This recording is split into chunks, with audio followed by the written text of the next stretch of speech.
The Bank of Canada has announced another big cut. Today, we lowered the policy interest rate by 50 basis points.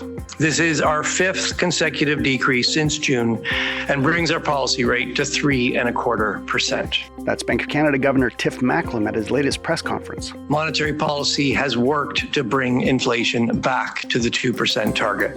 Our policy focus is now keeping inflation close to target. Here, as always, to make sense of this latest decision is Scotiabank's chief economist, Jean-François Perrault. He'll tell us what factors may have led to the decision, what it might indicate about the health of the Canadian economy, if and when we'll see further cuts, and much more. I'm Stephen Maurice, and this is Perspectives.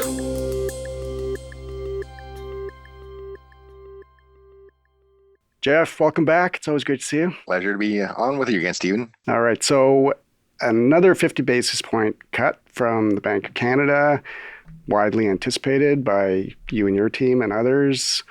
What's the main headline takeaway? What should Canadians read into this decision? A number of things, but I think the most important thing, and that was made reasonably clear by the governor during his post-decision press remarks, is that he is getting closer to the end of the tightening cycle. So there's a question as to whether or not we do another 25 basis points, 50 basis points, some debate there. We currently have a forecast of 3%. We might change that to 2.75%, but there isn't much cutting left to do. And that reflects the fact that, as the governor indicated, they cut rates aggressively. They are starting to see some signs of traction on those rate cuts in the Canadian economy. And then it's time for them to go a little bit slower than what they've done and maybe even at some point pause. I want to come back to that sort of forward-looking potential future cuts or not. But I guess, does this mean now that inflation is beaten, the bank has gotten it where it wants to be for the time being, now there's a pause or a slowdown in this rate cutting cycle? It's clear they're very comfortable with where inflation has been headed. Now the governor points to some upside risks to inflation, which are evident. We know the job market is still generating wage increases that are well above 2%, so outside of the Bank of Canada's target. So there's a concern there, of course, combined with lower productivity that amplifies those concerns. So there are some upside risks to inflation. Then again, there are some downside risks to inflation as well. I mean, growth has slowed to some extent, and that was arguably the reason for the latest 50 basis point cut. And that poses some downside risk to the economy in the sense that if the economy continues to be slow, to be sluggish, then of course inflation might fall a little bit further than where it is now. On balance, our reading of his communications suggests that they seem reasonably comfortable with where inflation is and not prioritizing downside risk over upside risks. And that's one of the reasons we think that we are very near the end of the rate cutting cycle. So who are the winners now? I mean, obviously with another interest rate cut, people with variable rate mortgages are going to be happy. Tell us a little bit about who the winners are from today's decision. Well, absolutely consumers first and foremost, the households first and foremost. Obviously, with the cut interest rates comes lower mortgage borrowing costs, lower line of credit costs, and we are seeing that having an impact on the economy already. In fact, one of the strengths, if you will, in the third quarter, so GDP in the third quarter was about 1 percentage point.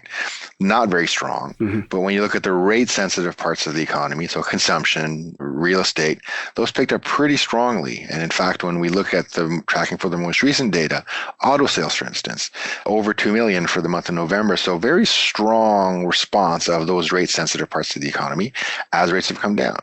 And we expect that to continue. So households are clearly benefiting from that in terms of, their day-to-day spending decisions. Now, of course, as folks renew their mortgages, the further those variable rates come down, as the Bank of Canada rate comes down, the more they benefit.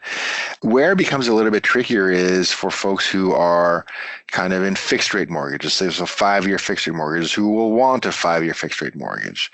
Because even though the Bank of Canada has been cutting interest rates in the short end, there will be a normalization of what we call the yield curve as time goes by. That is to say, there is usually an upward sloping yield curve. So that there's a positive difference between, say, a 5-year borrowing cost and a very short-run borrowing cost like the Bank of Canada's.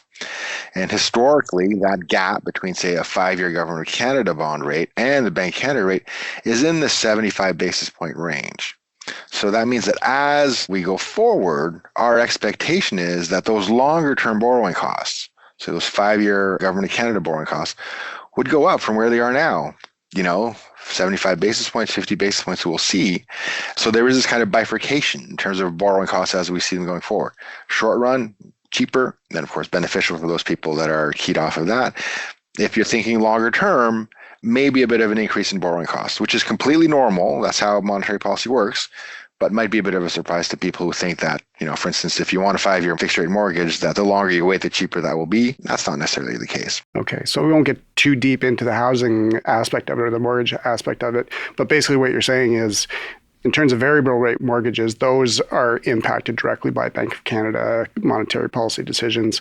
Fixed rate mortgages are, in fact, determined by other things, by the bond market and so on, and are sort of inversely affected by a reduction in the Bank of Canada's rate? Well, they usually follow to some extent, but a resumption of normality. So when you raise interest rates, it's a different dynamic than when you cut interest rates.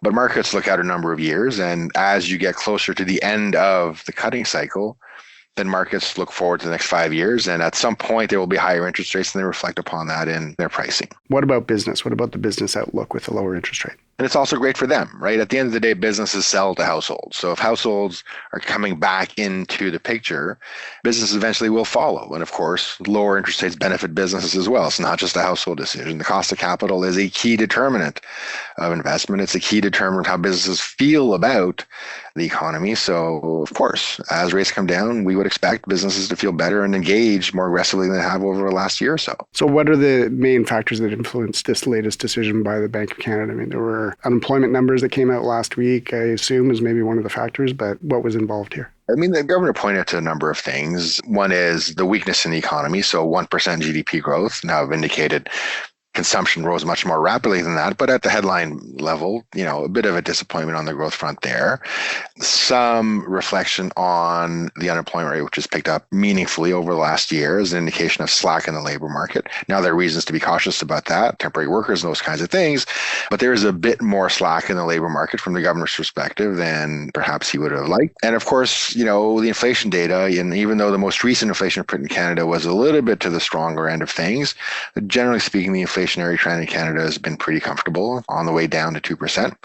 So it's a combination of those things, which I think suggested to the governor that, another 50 basis point cut on top of the last time was the right thing to do. Now, he didn't seem overly confident about that. I mean, there was clearly a discussion as to whether they would cut by 50 versus 25, in part because those rate sensitive parts of the economy are turning around pretty significantly, and there might be upside risk inflation. But those were the factors that he pointed to as being important for their decision. Right.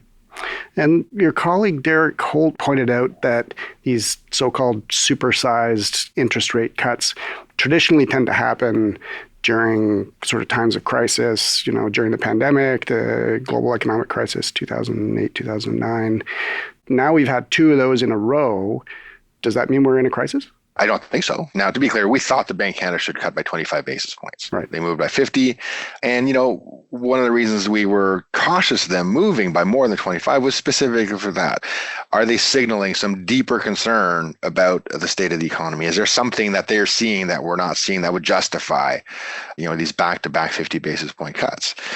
We're not seeing that. The governor doesn't seem to be seeing that. And as you kind of listen to what he's indicated in his press remarks, he didn't seem to be overly concerned about the state of the economy.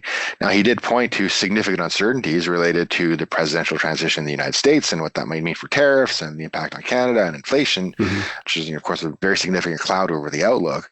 But that's stuff that may or may not happen. That doesn't justify kind of an emergency rate cut. So, the governor's explanation was, listen, we cut by 50 basis points. We're trying to get to a more neutral stance of monetary policy. So at 325, they are now in the upper range of what they consider to be a neutral interest rate in Canada. So between 2.25 and 3.25. So he's characterizing it as normalizing interest rates, not an emergency cut, just bringing things to a level that is closer to a more neutral setting rather than the setting that they had previous to that, which was still at a little bit tight monetary policy. Okay, so coming back to sort of where you started, which is what might happen next, what did the governor indicate around their position going forward? Well, as soon as he's always very, very cautious about what he indicates on that front. So he was very clear that he indicated that the pace at which they had been cutting will not be replicated going forward. Right. So don't expect another 50 basis point at some point in time. So they'll go back to being more gradual, more data dependent. Now, that could mean a pause. It could mean, cutting by 25 basis points at a further distance from each other. Now, we think at least another 25 basis points of cuts is in the bag, so at least going down to 3. We're debating right now on the team as to whether or not we put a little bit more into that, so maybe 275. But if you're in a world where you're kind of fine-tuning towards the end of the cutting cycle, you're not probably in a world where you're cutting every meeting for the next little while. So The trick is going to be, when did they cut for the next 25? And then if they do a little bit more than that, when do those things occur? Presumably they'll be done cutting by the end of the spring, one way or the other, or early summer. Right. You talked a little bit before about a fair amount of robustness on the consumer side of things, auto sales, just consumer spending generally. Is there any risk of, if people suddenly start spending more as a result of lower interest rates, all of which is part of the program, of inflation coming back and the risk of interest rates having to go back up again? Definitely. This is why we think the Bank of Canada should stop roughly in the 3% range again, maybe 2.75, 3. Right. Others have got the Bank of Canada cutting significantly more than that, all the way down to 2, for instance. And our thinking behind that is looking again specifically to what we see happening on the household spending side, this acceleration in spending, a likely acceleration in the housing market as we get into the spring, that those two things together can create a positive surprise on the growth side, which of course would not be unwelcome given the fact that growth is reasonably weak right now. But in an environment where, wage growth is still strong, the concern is that if you turbocharge that side of the economy too much and you get a little bit too much growth, and maybe you're putting upward pressure on inflation as you go forward. And that's not something, of course, the Bank of Canada would like, because we are still trying to get inflation to land at 2%. Okay. You talked a little bit about some external factors, what's going on in the United States and so on. We don't know what's going to happen or what necessarily the impact. And I guess they don't preemptively make decisions around that. They'll wait and see what's going to happen. In terms of internal factors, there's this temporary GST cut that's going to go into effect soon. Potentially these checks going out to working Canadians, both from the federal government, some other provincial governments talking about some of the same things.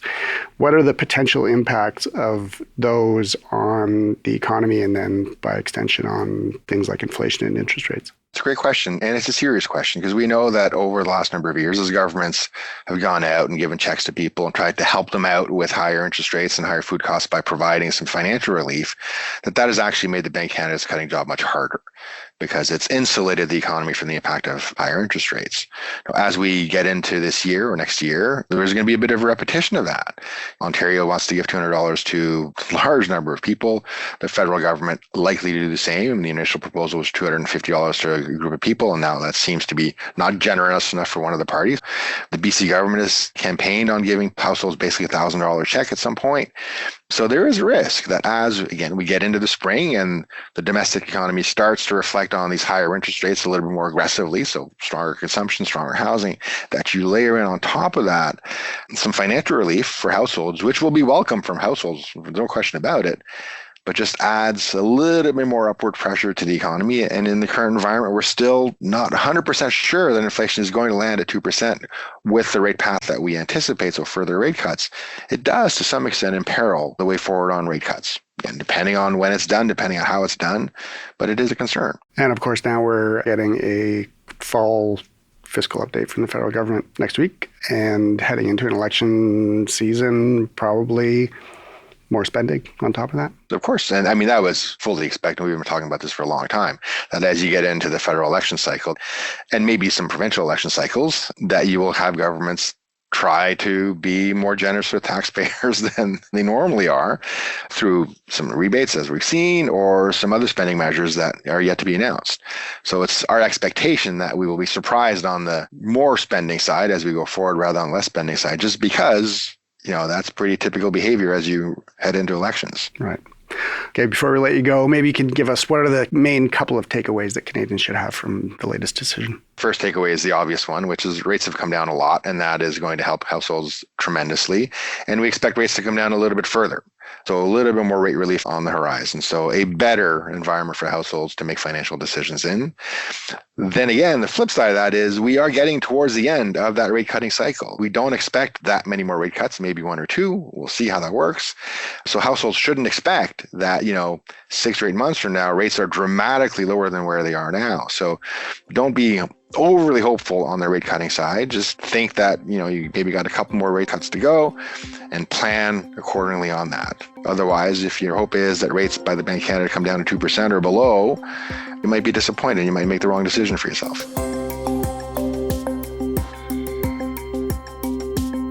JF, thank you as always for joining us. Really appreciate you taking the time. Thanks for chatting, Steve. I've been speaking with Jean-François Perrault. He is the chief economist at Scotiabank. And by the way, this is our last episode of the year. We'll be back in early January. Hope you all have a great holiday. The Perspectives podcast is made by me, Stephen Maurice, as well as Armina Lagaya and our producer, Andrew Norton. The clip you heard in the intro was from the Bank of Canada. For a transcript of this episode, as well as other stories, insights, analysis, and thought leadership, visit our website, scotiabank.com/perspectives. We'll see you next time.